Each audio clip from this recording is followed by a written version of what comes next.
রাসূলুল্লাহ সাল্লাল্লাহু আলাইহি ওয়াসাল্লাম রুমাল বিছিয়ে দিলেন।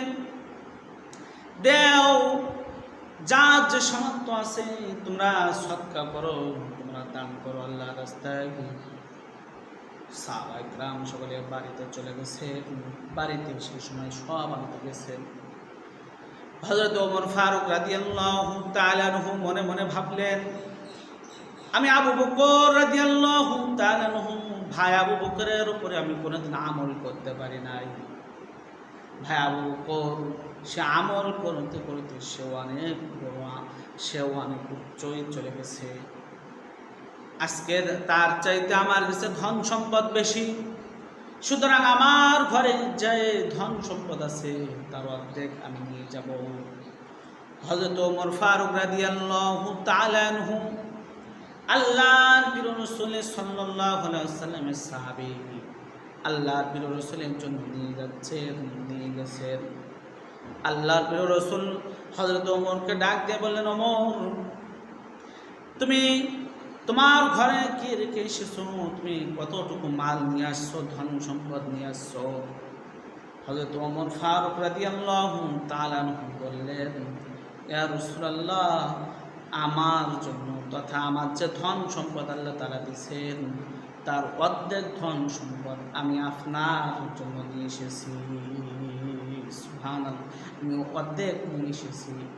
আল্লাহর প্রিয় রাসূল সাল্লাল্লাহু আলাইহি ওয়াসাল্লাম কয়েকটি রিওয়ায়াত আছে, আল্লাহ রাসূল সাল্লাল্লাহু আলাইহি ওয়াসাল্লাম জিজ্ঞাসা করলেন, আমার আবু বকর কোথায়? আবু বকরকে ডেকে নিয়ে আসো। আবু বকর কই?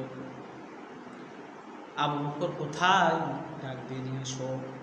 কয়েকজন সাহাবী যে দেখলেন আল্লাহর রাসূলের সাহাবী হযরত আবু বকর রাস্তার কিনারায় দাঁড়ায় কান্না করতেছেন, কাঁদতেছেন। একজন আল্লাহর প্রিয় রাসূলের সাহাবী কান্না করতেছেন।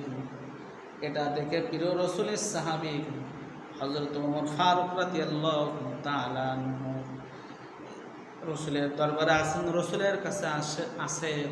আর এটা তিনি দেখলেন যে সাহাবীরা গেছেন, যাওয়ার পরে দেখলেন তিনি কান্না করতেছেন। আমি আজকে আমার কাছে ধন সম্পদ নাই বেশি, আমি রাসূলের কাছে নিয়ে যাব। এরপরও রাসূলের কাছে নিয়ে আসলেন। আল্লাহর রাসূল সাল্লাল্লাহু আলাইহি ওয়াসাল্লামের কাছে আসার পর আল্লাহ রাসূল বললেন, আবু বকর তুমি তোমার ঘরের জন্য কি রেখে এসেছো?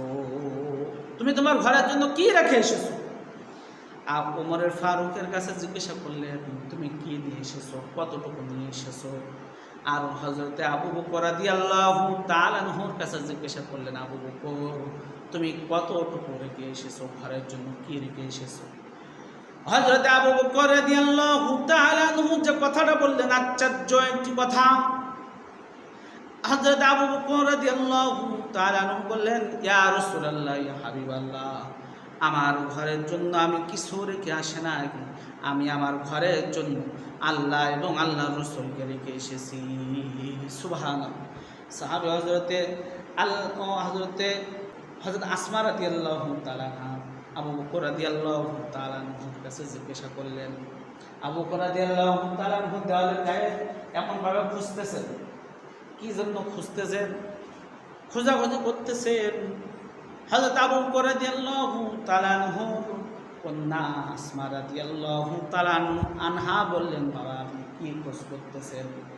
তো আমি এখানে একটা কিছুটা রেখে দিয়েছিলাম তথা সুস রাখছিলাম। আজকে তাবুকে যুদ্ধে রাসূলুল্লাহ চাইছেন ধন সম্পদ আমার কাছে বেশি কিছু নাই, আমি এই সুসটা পর্যন্ত বাড়িতে রাখবো না, আমি এই সুসটা পর্যন্ত রাসূলের কাছে নিয়ে যাব।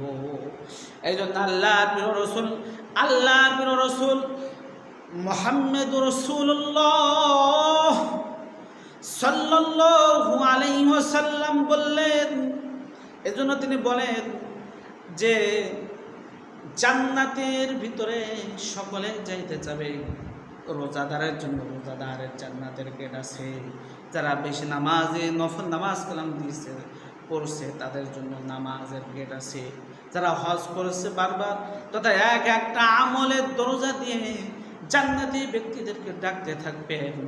কিন্তু আমার আবু বকরকে সমস্ত দরজা দিয়ে জান্নাতীরা ডাকতে থাকবেন। দান সদকা তারাও ডাকতে থাকবে সে গেট দিয়ে, যা আবু বকর আমার গেট দিয়ে তুমি প্রবেশ করো।